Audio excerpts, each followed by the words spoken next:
ნიკო ფიროსმანის სახლ-მუზეუმი მირზდანში სრულად განახდება. ტერიტორიაზე თანამედროვე ტურისტული ინფრასტრუქტურა მოეწყობა. რემონტი დაიწყო მხატვრის მემორიალურ სახლშიც. რესტავრაცია ჩაუტარდება ფიროსმანის ორ ნამუშევარსაც.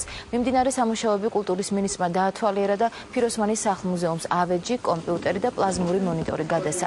მირზდანში სტუმრობისას ნიკა რურუა მოსახლეობასაც შეხვდა და ხელისუფლების მიერ დაგეგმილ რეფორმებზე ესაუბრა.